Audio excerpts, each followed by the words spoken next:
Independente. Direto ao ponto.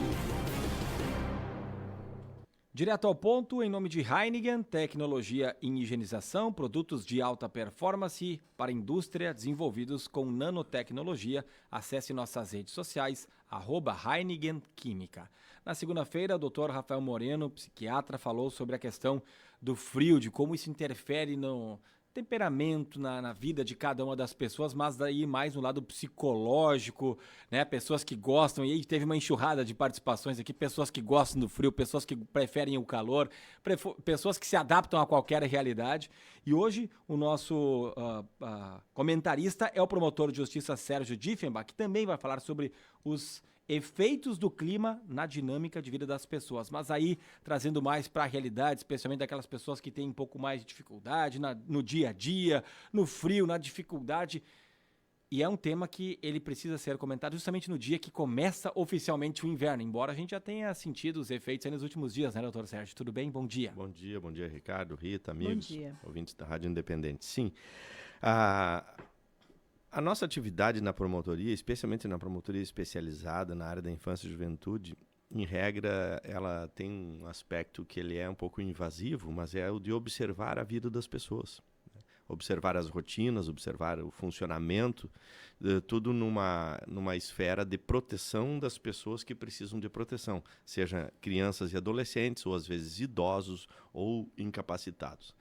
E nessa observação da vida das pessoas, a gente constata muito claramente que este período do ano, esse período de mudanças e de intempéries, ele afeta muito diretamente a rotina de pessoas, de famílias, de grupos familiares que vivem naquele limite do possível, no limite diário da sobrevivência, da pobreza, e é preciso e é necessário nós falarmos isso. Porque exatamente nesses períodos de muita chuva ou nos períodos de muito frio é que tudo se retrai no sentido da capacidade econômica e financeira das pessoas. Se vocês forem observar bem, aquele trabalhador informal, aquele trabalhador avulso, trabalhador braçal, no período de frio e de chuva, ele encolhe. Ele nem as rampas de lavagem funcionam, as capinas não funcionam, o trabalho de rua não funciona. E esse trabalho informal, esse trabalho traz dinheiro imediato, é o dinheiro do dia para as pessoas. E quando falta o dinheiro do dia, isso se reflete imediatamente dentro da geladeira das pessoas, dentro da conta de luz das pessoas. Eu ainda hoje pela manhã, no início da manhã, em contato com uma pessoa que faz intervenções sociais, ela dizendo: olha, é muito triste abrir a geladeira da família X, porque tu encontra só água lá dentro.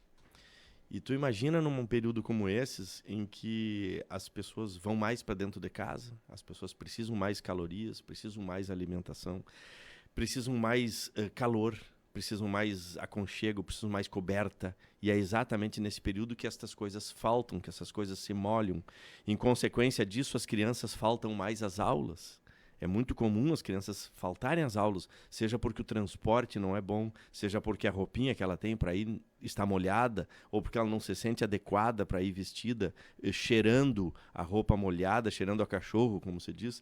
Então são uma série de reflexos, e se a criança não vai para a escola, se ela fica dentro de casa, ela tem mais fome, precisa mais comida, e aquele trabalhador não está com a capacidade de colocar o alimento dentro de casa naquele dia.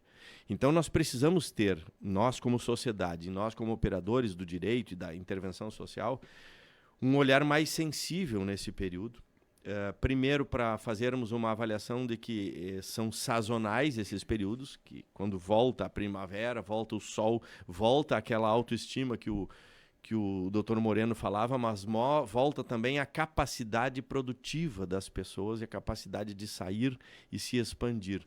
E nesse período tudo isso se retrai. Da mesma forma, como sociedade, nós precisamos lembrar, e eu sei que isso já é muito forte aqui, mas é o período de nós termos solidariedade, de nós termos ajuda. Então, quem puder ajudar, que ajude. Ajude sem dó, ajude sem medo, ajude sem pena, ajude por solidariedade.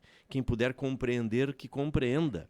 E assim nós vamos observando e analisando. Nos dói demais quando precisamos tirar, às vezes, um núcleo familiar e desorganizar, retirar uma criança para colocar num outro lugar, em um outro ponto, porque eles não estão conseguindo se organizar.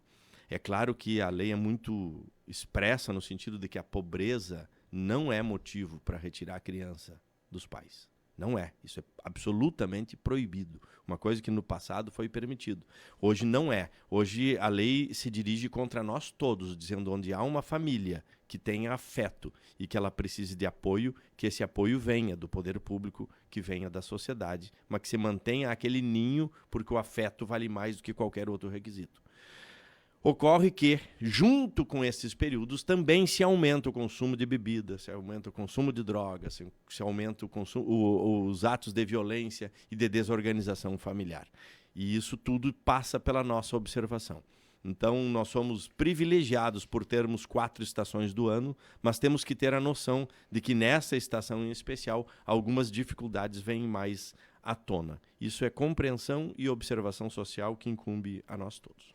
Se a gente nós não conseguimos mudar, né, o clima, a temperatura, a gente consegue amenizar situações, né? Mudar lá fora não tem como, né? Gostando ou não gostando da estação, não vai mudar lá fora. Não está no nosso controle. Não está no nosso controle. Então, o que a gente tem que fazer é o que está, né? Que é ajudar as pessoas. E eu acho que tem mais uma questão, Dr. Sérgio, Ricardo e ouvintes, que é o não julgamento, né? O ajudar sem julgar. Fundamental. Não vou ajudar por isso ou por aquilo, né?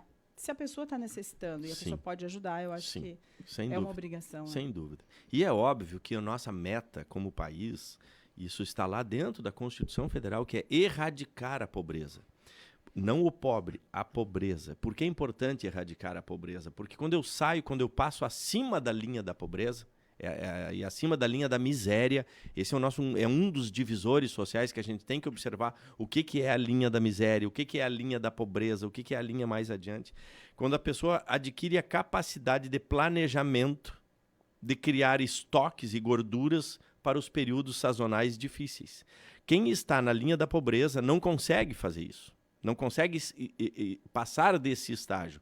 Então, a nossa meta como comunidade tem que ser tirar o máximo de pessoas debaixo da linha da pobreza para colocá-los a um ponto em que eles consigam planejar, estruturar e programar a sua própria vida.